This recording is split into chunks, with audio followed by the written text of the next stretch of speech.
Afei Keneshi eba radio so FB our Keneshi market drakesi nim ya wote yenka eho Doma FM 100.7 wo so FB Doma hinkru afei wudi koda no wote yenka wo so SOMPA 106.5 FM Facebook no yedamu dive yesra woni die mo no wa share ho isan se ensem no ebi mu ede ebi ebokotodwem na wa like page no e de amaye wa shama foforo so enya bi ahwe wadwenkyere no yesra woni die mu anade ato ho no brebe mu ebeba chiri e de asom ho SOMPA 106.5 FM Facebook no na de akra aka ho no wa share ho YouTube no SOMPA FM live Africa tanka wa page ayen afrifie ha ba be sintintan fidie ni so www.sompaonline.com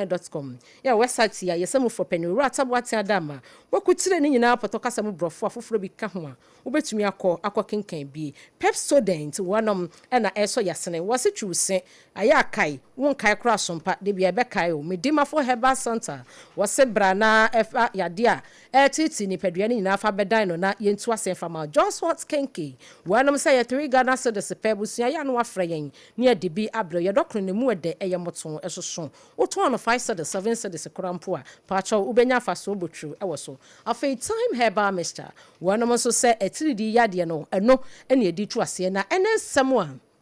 yadidi wontua no ne obeti bi NSA Ghana AIDS and HIV network impenifo aka wo motamase ni wanam edi eye omayi nyina condom day said ye ubetumi abo ho ban yie na nkwatete yade bi ma mehonya aka maso emunsam yade besom enanwumre yi adehia wonom ewo doma oti wanum se womako hu bibi ewo biaya wanum agubora na ate won sunu mu se hyew yade emunsam ebesom sada na omo a womo ewo eye Accra Metropolitan Assembly AMA wanum se enkofo bi a womo de yabo wanum kokwa bababo se yeni huni no wanum eni wom huni enti sabra me no kasai sanitation court no no wo Accra ha sei wode nipa makoma konwotwe akogina emra no yedi munsam ebeso enanwumre yi Ghana empanimfo ena ebo amane yi wanam kyerem se arahusam mu pa Ghana adehye a wanam kɔ Burkina Faso akwakototo tomatoes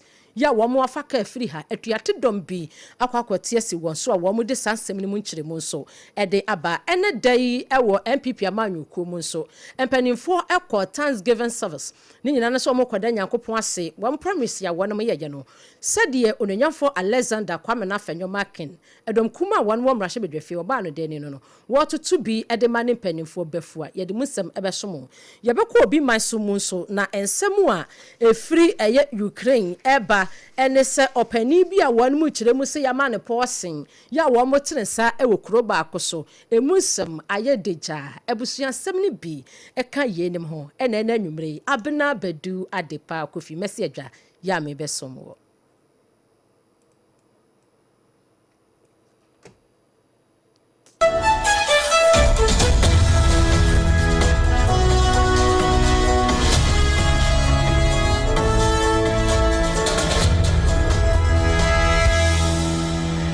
Ebusia ida say ye free samono ase ede amana yemfasiem ewo sa ensemi mu na yemfa ensomo empanimfo ya wonom ene ebo amane yi sede wonom akire wonom ensemu no sede be ya bibia betumi akoyie na wankasa so betumi abo ho ban yie sede Nyankopon kroso wade yepe ahye yensa na wo hwo ho yi a wonyini che wo hwo ho ya bibia tumi koso wabrabonum kama ede ma wonti wanum kire musa afibia ye de daba akusi wonom na eye sede wo bebo ho ba wo ye be ma be hye roba ewo ennem ekwan so na nkotete yade bi emfa ensa santi Ghana HIV and AIDS network Janet fo wanum se wo empanifo kopie mu ewo kasoa ena ene wanum ekọ celebrate ni fine one pa edema Ghana de hye na president edema ekwei eyo ora Ernest Amoaten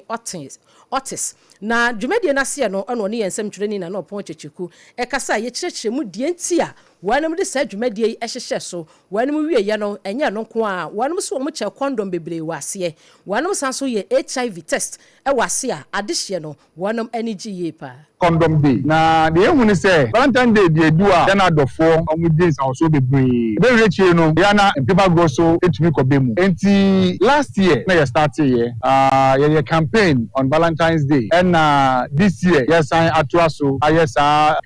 Valentine's Day campaign no ye tin say the person obia nya ahweye obia nya sa enkai ni say unu obi kwehiem na wambo ho ban a ubetumi enya infections bebre de yehu pa eye yare HIV enti enne yaba West Hills Mall ye bodewro ache HIV self test kit the person who HIV status ubetumi test ha and aso tumi de kit na kofie wan kasa ko test afio so check condoms bebre na ba ya say ko ban say obi edi mpema gura ko no ho ban na onya yare HIV and say any infection there for that matter you can dey no crepa ye wo aban ahodo en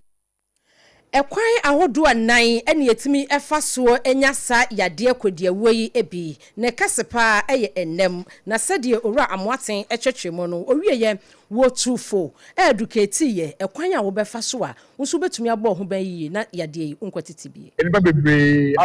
abagide no amodu kofie no manka so makọ test bebre so test e wa he ya nti patronage no very high very high pa every occasion bia se na ye last year ye for 2025 yeah end of year safe sex campaign it be run new year no na yes year Valentine ye be Easter all the holidays na dey enu na no ye be ye akwenye festival e be call ba bia na yabode ro se na be yama for beti na ma bom ho ban ye tini se ye test na se be reactive and as a positive mba ye mbisa no se e bia okoye den ansa na no we asa na you are being judgmental anti no ye fifi mu mbise bisa de hu hia ne se nipa ni nya yare na se etudi no to eduro so na be ya eduro no be ma the immune system na strong na emmo na woni mu no akofom eno na you focus on how to make sure say you do better eduro so because you do to eduro so na hwe so no na say mo ne brasia untumi emfansan obetufro nti de hu hia pa ne se nipa nya yare na ye be hwe edna to eduro so na anum na wanum wadro na wonso ho etumi atosa se dro no wanum kiremu se wonum a ema ho ye fe kama pa se de owura moaten ya wono ye president e de ma Ghana HIV and AIDS network no wachemu no enu achi no empanimfo bia na wanum wadwumadi na se Dr. Prosper Akabon wono so ene ye sompa e kase empanimfo edi sankomoyi as we are being organized together with the National AIDS Control Program, the program manager, the Ghana Network for AIDS and Ghana, who are the main organizers, and we are co-organizers of them. And the purpose of today's organization is to increase the testing of HIV through those who come to place testing, those who take the test, those who go. We know that today is the day. Openi okasa ye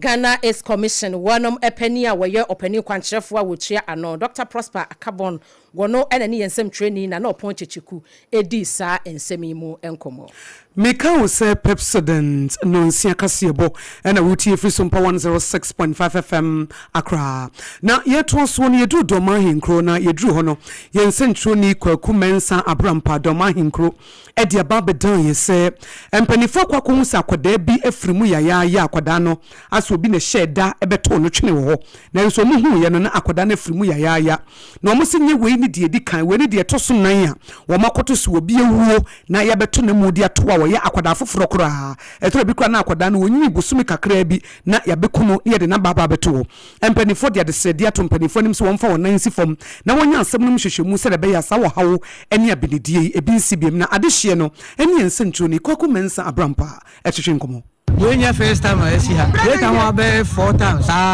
Never yet. Ultima says Yenya adwempa bi say you be say you born ni nyina ni eje hu nyina ni pebi man tena ho. Say ni party ano ka wo boy ni kwa.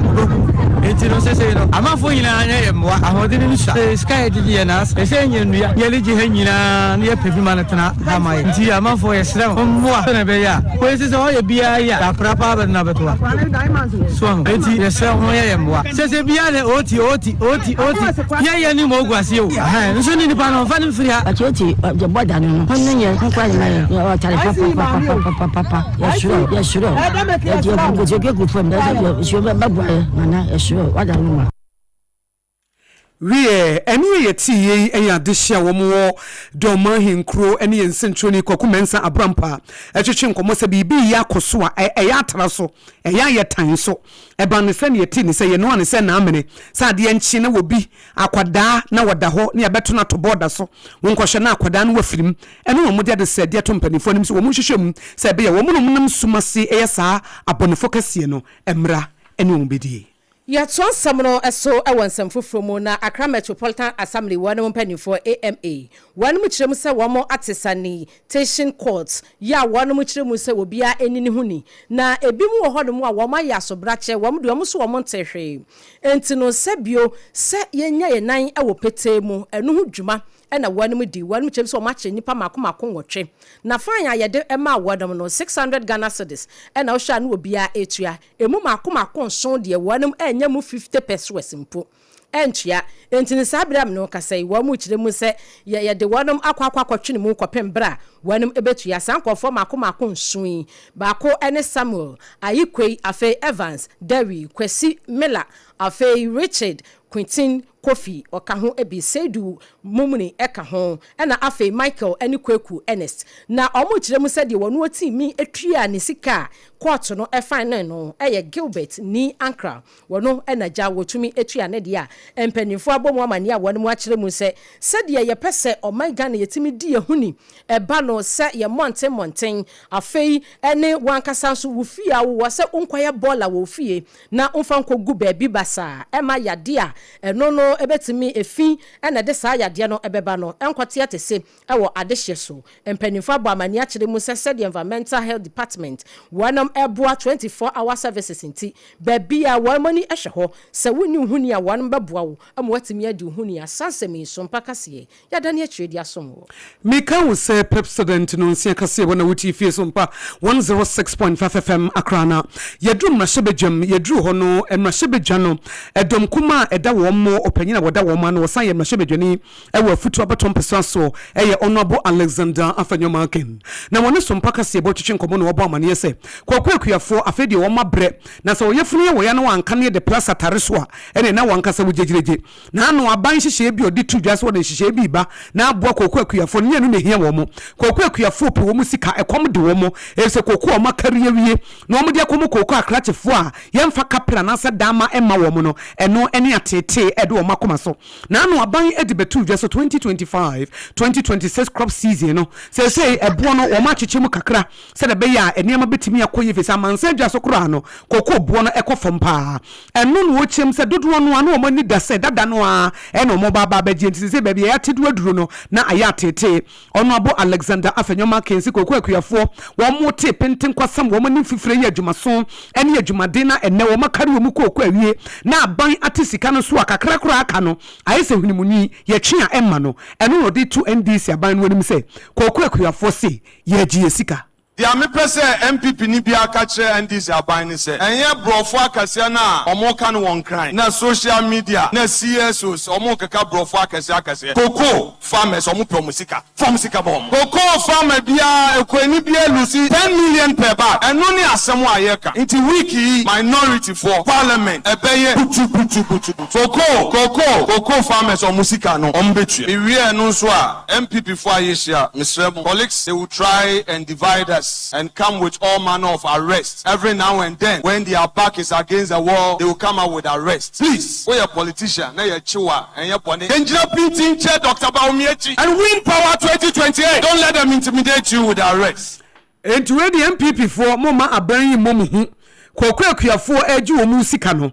Na MPP etitanfo no mpanifo dadafo asese ya ban echimabo so. Ene ni achimwatum, ene yese NIB custody. Yeti de mwakwa shaha special prosecutor custody enne na mudi akwane aba wo court no momanu emu mabam munyina pinti na monko okumpa we yensem a honorable Alexander Afenyomaken awoye afutu mashebedwani na wono nso enne dom kuma wo mashebedwam wo ye omoba no dani edi tudwa so mpaka siebo edi asomo enumre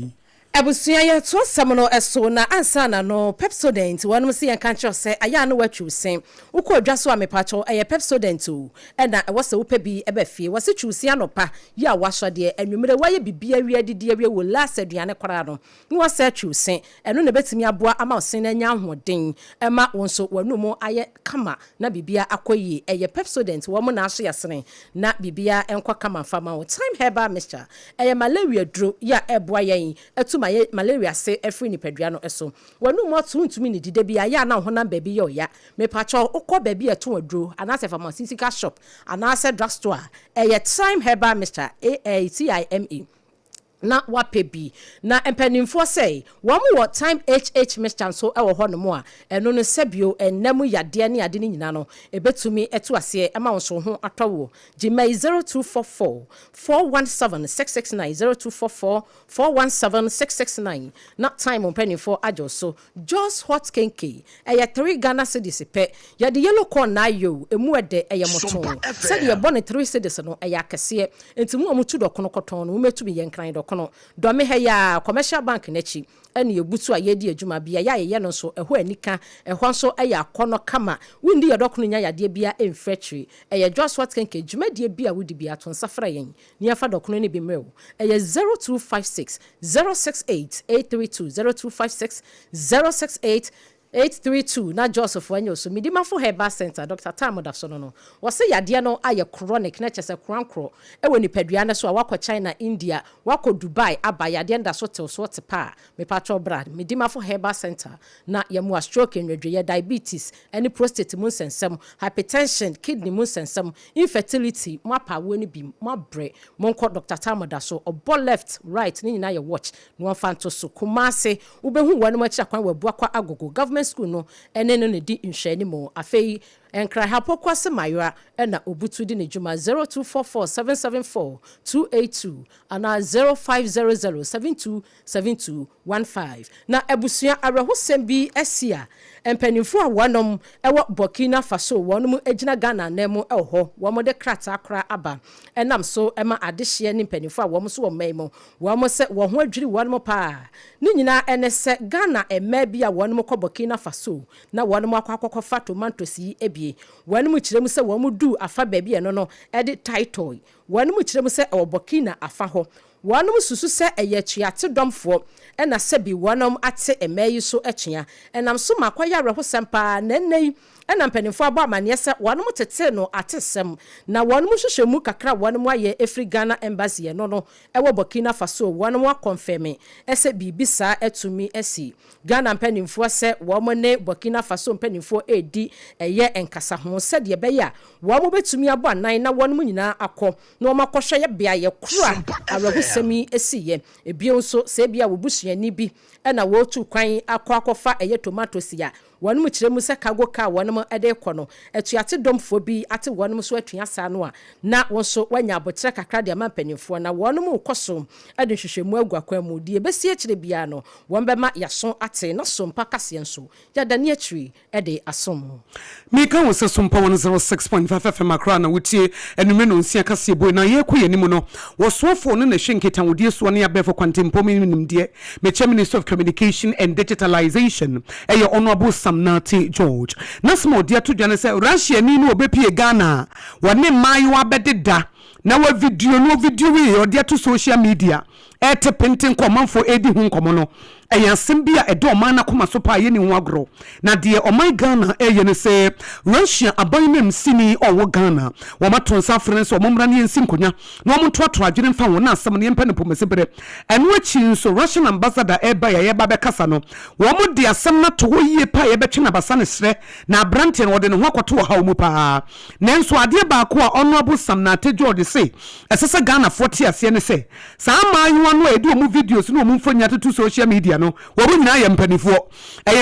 mo na pray so ma ye ne wo mu dai ne mum bone e wo mu ne ye se wo video ye wo bra ne wo mu nim na de to so mienu wo san de betu social media wo bra ne wo mu nim ne ene ne wo bu mra so na sa bi obi ya adult obi ya panyini na ne na kwakwa hye dem na mo ye ne mo ba ye de ne wankasa wo jegireje Ghana mra no entia sa de ne mum de etia ne se ube video nipa no wobra wonim ho hye na wo wie nso wa publish wo dia ba betu social media ba ho dawuru wobra nipa no wonim ne wo ye no eno na kyese Russia ni abrante no obebu na topa e wo Ghana no e de na kwakoto wo hawo mu. The Russian gentleman who came into the country.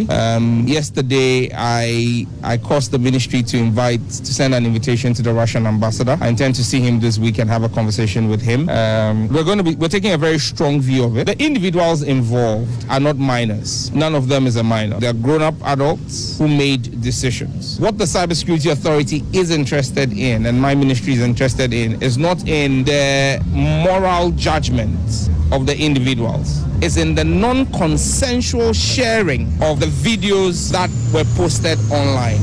That is a crime. It's not a crime to be able to convince a man or a woman to go into your room with you in 6 minutes. That's not a crime by the law. That's a personal decision to make. But it is a crime to record a person without their consent. And apart from, and even when you record and keep it on your phone, and the person finds out and reports to us, we'll prosecute you and you go to jail. That's the law of the land.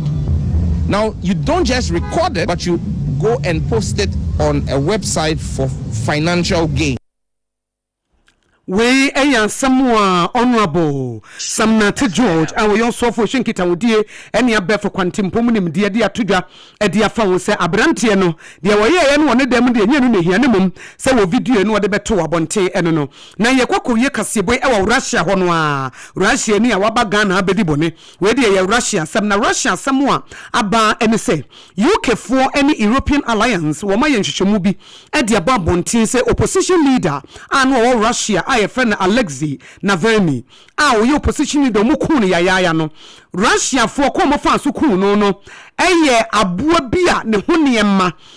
poison and one de fryer and a woman di eku se nipa no na we hosem se emfie mienu a etwemu and na brantie frimu ya na no mo chem se na Russia fo nim hu bi pa na hwehwemu a aba ne se abua bi honam and one de ye a wo de ku no a asemi ababeda paso a wo mo twe na basa ne sa sabre UK for se wo mo hwehwemu a mo ye fa ho e fa opposition leader ne ye ku no Russia mpanifo and the fa se boa kwanso eye ne sa boneno abusuano kasiano esi yadamu nyina mu ase na ebom ensem a yedidi wontua ena anwumre no na ebi enese Edom kuma wa mashebejempa no dani wasanso futu mashebejani honorable Alexander Afenyomanken wadi atudwa se kokwa fo pro musika ena de tosumienu NPP atitafo wo munya kokodo emfa ho ne se aban no de wo musie custody no enye no ene bebu wo mabem Ghana mpanimfo se wonom enya nentia firi Burkina wonom ekache ye Ghana de hia wonom ho esi omai Ghana nemu ese de wo motete ne mframem se emabi efiri Ghana Burkina koto tomatoes na etuate domfo ate wo muso atua no eye no krenti penimfo se wo mbehwehwem ye koye nimu ne san be pie mu se doma hinkro wo makwa ko hu enkwada bia ye kuno ye ku akwada ba ko ne mu weto so enan a nipa no ebeto no twene ye ewo border so ene na mpanifo aba mane se ya tete eti mpanifo fo mu nan ensifo